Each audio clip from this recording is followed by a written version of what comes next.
On our first wedding anniversary, my husband ran away with my sister and blocked me. Now he's begging for forgiveness after realizing his huge mistake. I'm female, 24. My sister, Kendall, female, 26, has had a lot of issues in her life. She is manipulative and toxic and knows exactly how to use people to get exactly what she wants. Due to this, I tend to keep her away from my circle of friends because, whatever Kendall is, trouble follows. The best example of this is my time in high school, where I used to often call my friends Jules and Becker over to hang out at my place.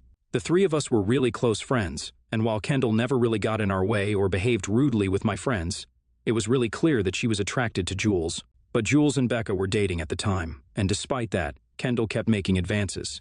It ended up with Jules cheating on Becca with my sister, and our whole friendship breaking apart. Granted, of course, Jules was a douche in this scenario, but Kendall was extremely manipulative, and sometimes it feels like she did it just to add some spice to her life. Like there was no regard for the importance of a relationship or respecting boundaries.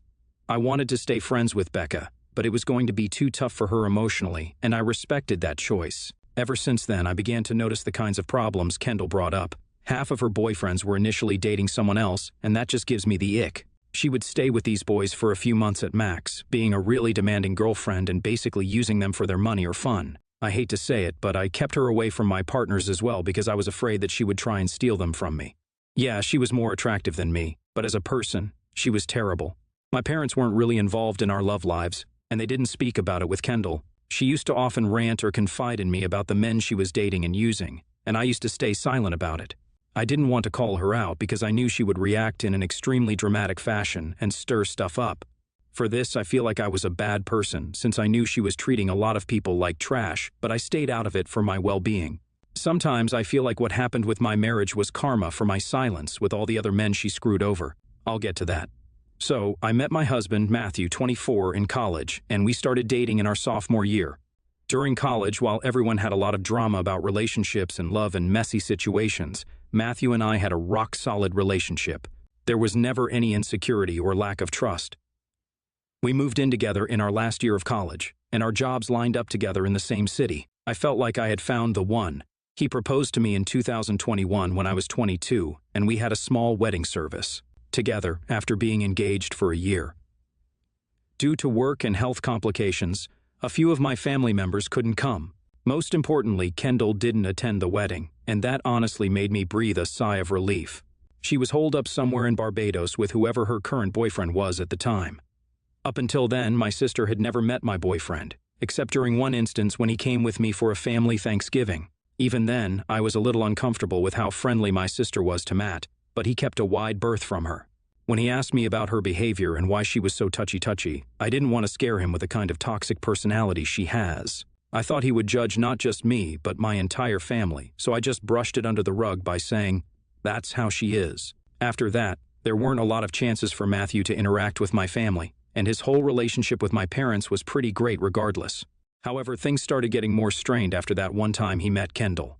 I noticed that she had followed him on social media, and that ticked me off. I couldn't exactly tell him not to follow her because, again, I didn't want to tell my newly married husband, "Hey, my sister is a professional homewrecker." After that, Kendall came over to stay with us for a few weeks just a couple of months ago, and she was trying super hard to be involved in everything my husband and I did. She was here for work, but at the same time was taking out time to constantly be third-wheeling between Matthew and me. My husband thought it was just because she wanted to get to know him better and create a family bond, but I felt suspicious about it. But for me, it was all just a nagging feeling and not serious enough to act on. My problems with Matt were the teething problems of a newly married couple, also, I thought. 2 days ago, it was our first wedding anniversary, and Matthew hadn't even mentioned it once in the days leading up to it. I had assumed he was planning a surprise, and I had also gotten him a gift he had been really looking forward to. He left that morning without even acknowledging our anniversary and didn't come back home. I got increasingly more nervous, and when I checked my phone in the end, I saw that he had blocked my number. I also got a notification from my bank saying that a huge withdrawal had been made from my joint account. I had no idea how to react to all of this, and I called my parents about it. They also seemed to be panicking since Kendall had just vanished from her apartment. She lived back in our hometown. It didn't take a genius to put two and two together. Even though Matthew had blocked my number, I was so pissed that I opened up WhatsApp and sent him a huge tirade. I called him a jerk and told him all about who Kendall was. We had no news for my sister either. Yesterday, though, she had posted a picture from some resort near my place, and I could see Matthew's arm in the frame as well. When my dad finally got through to her on a call and asked her whether she was with my husband, she just casually denied it, saying she had decided to go on a solo trip all by herself. BS, total BS. While they were gallivanting around, I decided that I didn't want to be alone in my apartment, so I asked my parents if I could come over. They happily obliged, and I could tell Dad was seething of what Kendall had done. This was the first time they were up close and personal with the kind of trashy behavior my sister engaged in, and the fact that she stole her own sibling's husband made it so much worse. Before I left, I decided to change the locks on the apartment just in case that sorry SOB of a husband tried to come back to the house. The craziest thing is, just a few hours ago, I noticed that Matthew had unblocked me, and I guess reading all those messages made him realize that he was not a good person. He kept spamming me to get back together and fix things, but I blocked him this time. I then got a call from Kendall shouting at me for not being able to keep my man and then slandering her. I just cut the call. I have a flight to my hometown in a bit, so I haven't been able to really formulate any kind of response to all of this. I don't think I am TA in any way, to be honest, but one of my friends told me that not responding to my husband or sister at all is an a-hole thing to do. Instead, I should have just chewed them out and told my husband that I was done with him. He got to me for some reason, so now I need to know it. Being silent is an a-hole thing to do? Update 1, I reached my mom and dad and they both were really comforting. My dad asked me, what on earth has gotten into your sister to completely ruin someone's life like this? And I told him everything I knew about her. Life. Needless to say, it made them both feel uncomfortable and disappointed. It wasn't an easy conversation to have, and my parents were quite sad that I never told them about all of this earlier. They feel terrible about supporting a person who treats others so poorly, and that's made them feel kind of guilty. I don't know what's going on between Kendall and my husband right now, but I think they got into a fight. Kendall called my mom and said she was coming back from her solo trip, and well, Matthew is trying to reach out to me wherever he can. I blocked his number, he texted me on Instagram, I block him there. He tries to reach out to me from someone else's number. The last time he called me, I told him that I would take out a restraining order against him if he keeps doing this. Now Kendall is going to come back to our hometown tomorrow. Mom and Dad are going to confront her and tell her that she's cut off from the family. I will also be there, and right after that, I'm going to file for divorce from Matthew.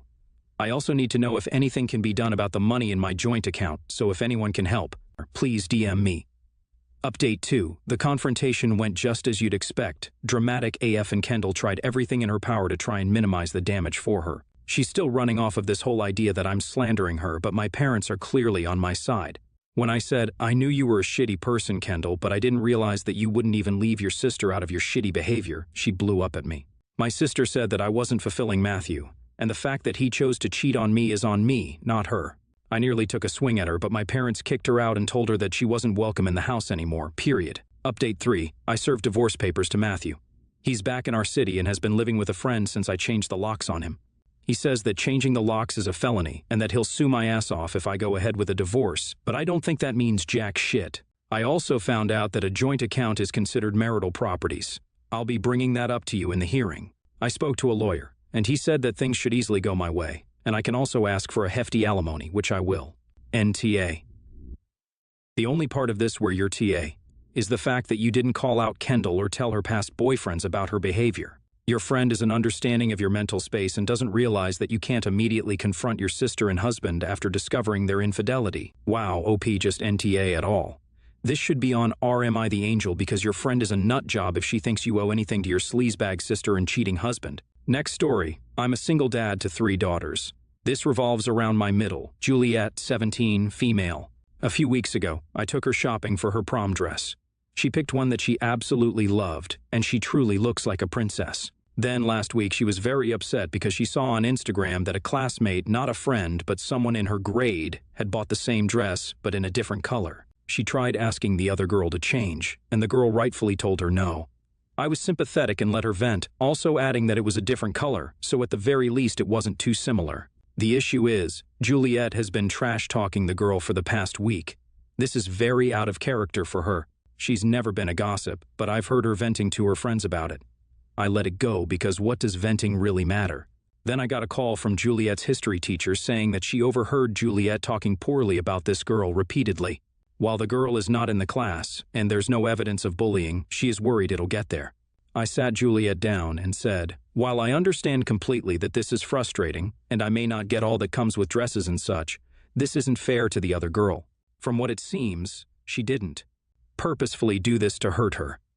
I pointed out the different colors, also offered to take her to return the dress, and she could get another if having a unique dress was that important. Juliet said that she shouldn't have to get a new dress. She kept trash-talking this girl.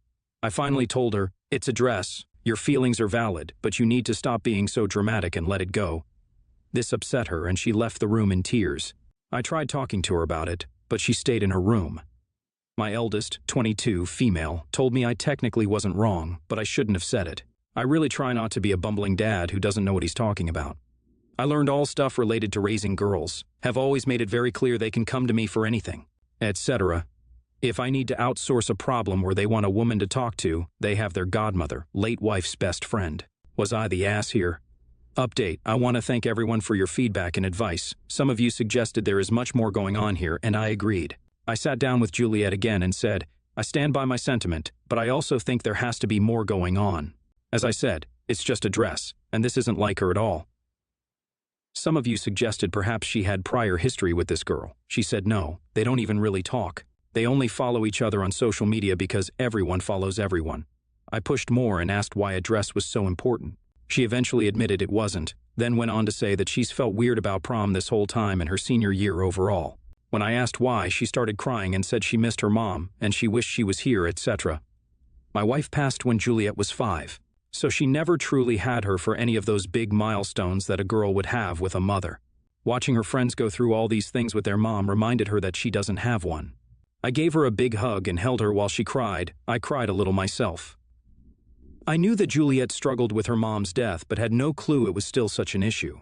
Once she calmed down, Juliet insisted that she hadn't ever said anything to the girl, but agreed to apologize for even asking her to change the dress. She also promised to stop talking junk. I told her next time to just talk to me about it. I miss her mom too. When my eldest was going through all these milestones, her senior year, I definitely felt that someone was missing and that my wife should be there. So, crisis is over. I know some said to ban her from going to prom, and if she had continued her behavior, I would have. But considering she's going to apologize and is letting it go, I feel that's an overreaction. NTA, you aren't wrong at all. It is just a dress. I really thought this thread would be going somewhere else. But trash-talking a girl for buying the same dress in a different color is horrible, and it is a type of bullying if she's doing it to the point where a teacher calls you about it. Honestly, I tell my child if she kept this up then I'd cancel the prom because it's not that serious at all. Next story, my fiancé and I are getting married in July. We have expressed to all our guests that we wish to have an adults-only wedding, and our guests have to make arrangements. Please find a babysitter if they have children. We have several reasons. We have to keep the guest count under 50 or else 2 of our most expensive vendors both double their prices. Also, small children cause distractions.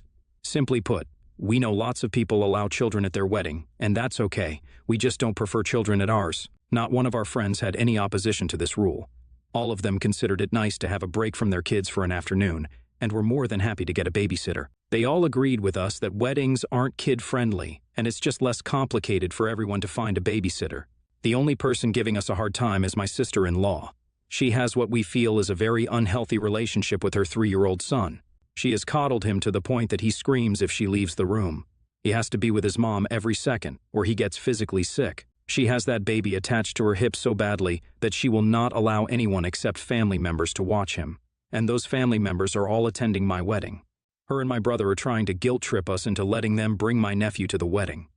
They feel like because they are family, they are a unique circumstance and deserve a pass. We have set a boundary, and we feel like the right thing to do is enforce that boundary. To make matters worse, they have got my mother to side with them and call me to plead their case with them. I explained to her last night that if she brings them, she will not be fully present at our wedding. She won't be able to dance with my brother, who is my best man, and if I give in, it will be unfair to all our other guests. I have accepted that my sister-in-law will not be at my wedding, and by refusing to hire a babysitter, that is the choice she's making. I'm standing my ground and saying no. It's my wedding. I paid for the whole thing. I set the date, the location, and the flavor of the cake. If I say no kids, I want no kids. Am I the a-hole? Edit. Thank you all for the kind responses. I have always been a people pleaser and tempted to give in to keep the peace, so I'm sort of new to standing up for myself. I texted my sister-in-law, and I was polite but direct and said, no, you will not bring him to the wedding. I believe the conversation went over well, and she respected our boundaries. Thank you again. NTA. It's your special day, and you deserve to keep it just like you planned. Your sister-in-law needs to teach her son not to scream and shout when she's not there, though. How will he behave in school then? You're wearing your rules, OP have. The wedding of your dreams, and enjoy all the best. NTA. A child-free wedding is not a new concept, and your sister-in-law is the a-hole for trying to be the exception. Don't back down, you're not in the wrong. Good luck with the rest of your planning, and I hope you have a lovely wedding.